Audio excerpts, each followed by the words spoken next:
Hi there, I'm Tom, the Development Manager for Franchise 360, and in this short video I'll be demonstrating the Franchise Recruitment module in Franchise 360. As with the other internal tools, which are covered in a separate video, the Recruitment module is accessed from the Internal section on the home page by clicking on the Recruitment menu option.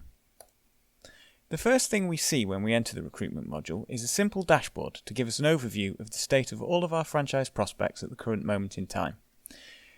When you're dealing with multiple prospective franchisees at once, it's easy for some of them to get forgotten about, so this page is intended to make sure that every opportunity is followed up successfully. To do this, we've split the dashboard into three informational sections.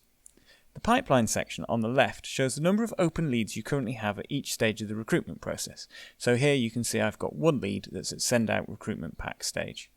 These stages are completely configurable by you to match your recruitment process by clicking on the settings button in the banner.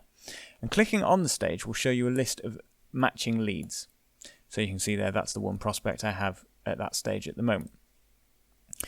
Secondly, the Tasks to Do section shows all outstanding tasks across the entire set of prospects in due date order. This means that any overdue tasks will be shown up first so you can make sure that they get closed off. As an administrator, you can choose to either see your own tasks or everybody's, and at the moment you can see that there's no tasks here to complete. Finally, the Recent Notes section shows an activity feed of everything that's happened across all of the leads in the system. Effectively, this provides you, as the franchisor, with an easy way to see what your staff have been doing recruitment-wise. The easiest way to see how this all links together is to quickly push a prospect through the workflow. I'll put in as little information as possible at each stage just to give you an idea of how this works. So first we'll click on Send Out Recruitment Pack to view all prospects at the first stage of the process.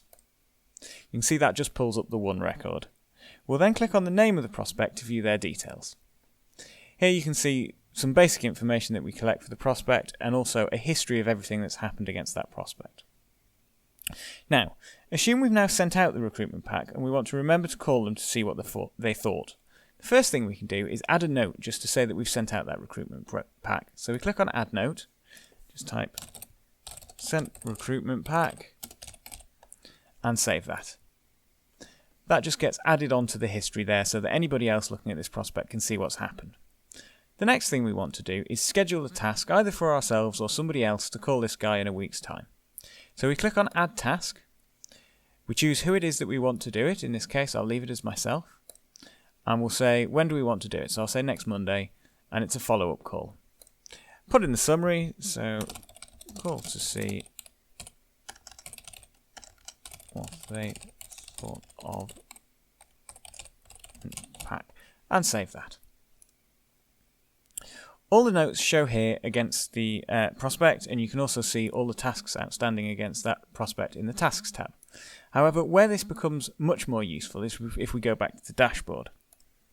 What you can now see is we've still got the one prospect in Send Out Recruitment Pack stage, but we have one outstanding task, which is the task we've just created, and we can see what we've done to that prospect starting to populate the activity feed. So, let's fast forward a week and assume that we've now completed off this call. We can click on the task.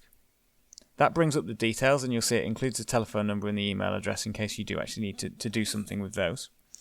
And at this point, you can basically choose to complete off the task.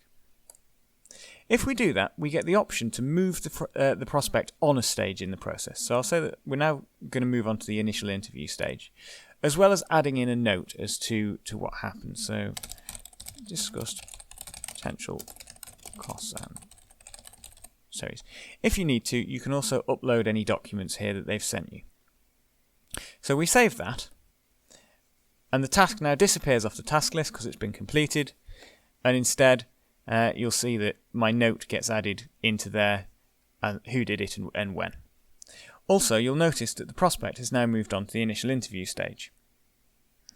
Now, obviously, I could carry on moving these through the various stages until we got to the end, but instead I'll just jump forward and show you what happens when you get to one of the decision points. So if I click on Initial Interview and go into the prospect. Once you're in the prospect, you have a number of final options. I can choose to reject the prospect. This effectively puts them into the bin as a candidate that you're not willing to proceed with. Alternatively, If the candidate has gone cold and not responded to you, you can flag them as no response. This then allows you to find all cold prospects at some point in the future and try to rewarm them via some sort of chasing email or something like that. Finally, if all goes well, you can click Convert to Franchise to convert them into a live franchisee.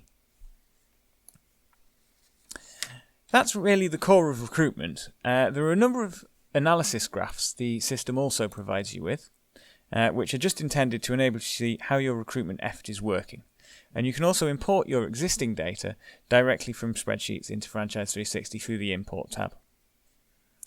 Hopefully that gives you a good idea of what the recruitment module can do for you. If you have any questions not covered in this video, please do contact us for an in-depth discussion.